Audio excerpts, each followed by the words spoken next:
Hi, I'm Sam at Shaper HQ. In this demonstration, Noah is going to look at using Origin to pocket out a shape, a negative element into our surface, and then just flipping those contours and cutting the positive shape to be inserted and managing the tolerances so they fit together perfectly on tool. Hey, this is Noah at Shaper HQ. So I wanted to show you today the knot fill that was featured in our launch video, and we agree it was a little bit confusing because we had to edit it down. You didn't get to see making the positive part of it, which we want to show you today. So I'm going to start by just grabbing the file and placing it down. So that's placed, and so what I'm going to do is I'm going to set an offset of a 1/16, and what that's going to do is it lets me take sort of what we call a roughing pass all the way around. That's a pass where I kind of don't care about the cut quality quite so much, and I'm going to come around a second time and do a finishing pass, removing only that 1/16 of material all the way around the edge, and that makes it a really clean, nice edge so that it fits nicely into the negative we'll cut later on. So I'm going to go ahead and cut this out.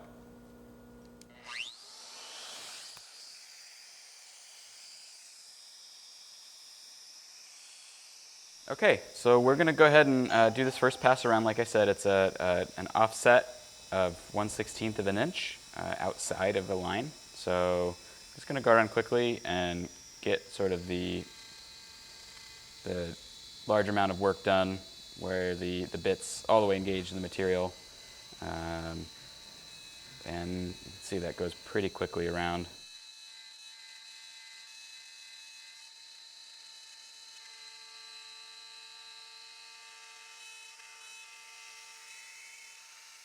That's complete. Okay.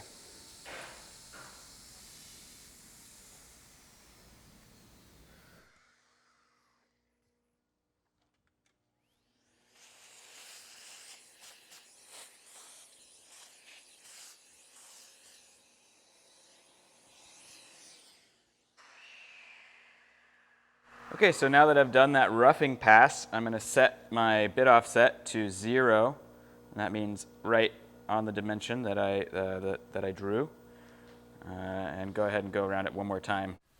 So like I said for this, we're just removing a tiny bit of material going around the edge, and that means that the tool is less engaged, and the spindle speed can stay up faster, and just in general, the net effect of all of that is that you get a much nicer, cleaner edge than you would on a fully engaged cut. And you can see that goes pretty quickly.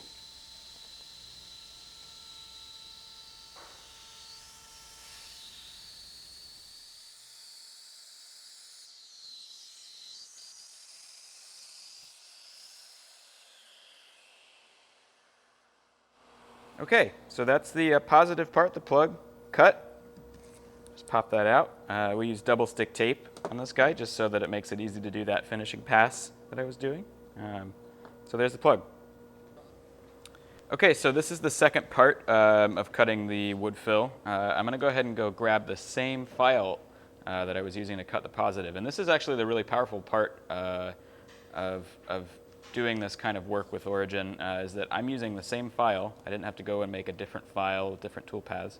I just place the same file down, and I go to this setting that says path type, and I select pocket. So the first operation that we're going to do is sort of hog out the interior of this pocket, remove all that material.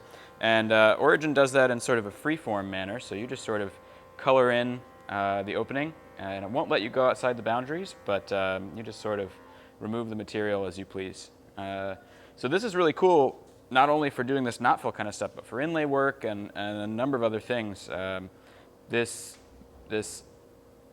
ability to change the path type on the fly is really great. So I'm going to go ahead and pocket this out, and then we'll set the path type to outside, and I will do a couple of passes to get this pocket to the right dimension for that plug to just fit right in. Here we go.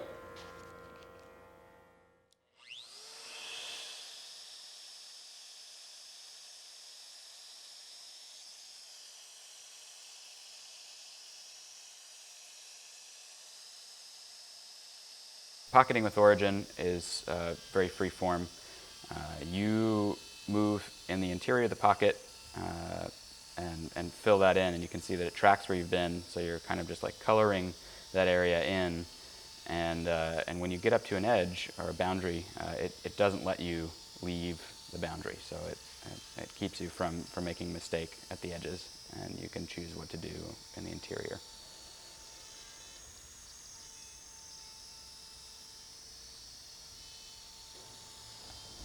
This is really cool because often plunge routers are used in this way to open up a pocket in something for doing inlay work, and it means that you kind of have to either draw on your work and try and stay within pencil lines, or build a template to stay within the template. And this is just sort of just like using a plunge router, except that you can't really go outside of the edges without it retracting. And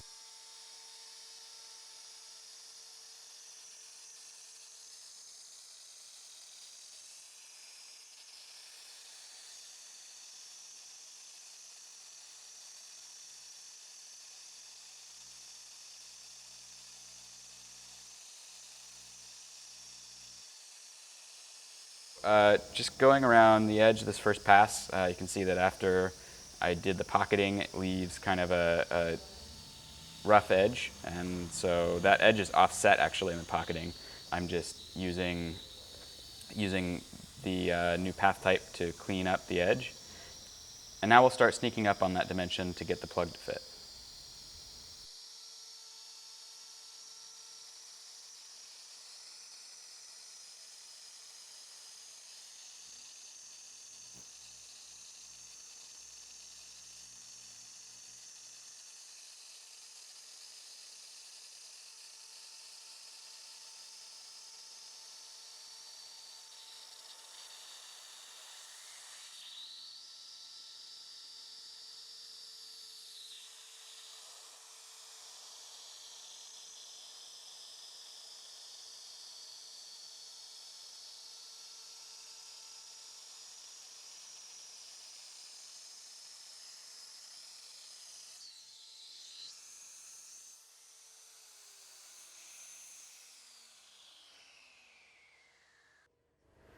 Okay, so I've cut the pocket and the inside path, and I'm going to test fit the plug.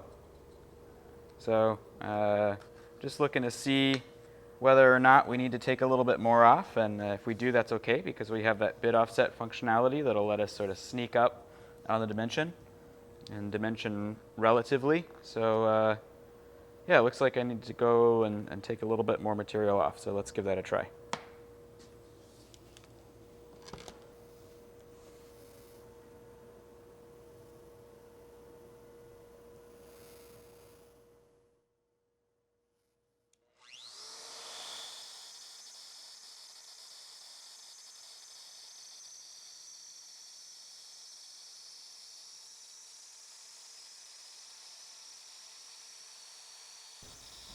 So right now we're actually removing very little material, and the goal here is just, I don't want to make the pocket too big. I want to make it sort of just right to fit that plug. So I'm going to keep sort of guessing on the offset and checking to see if the plug fits. Look at that, nice snug press fit.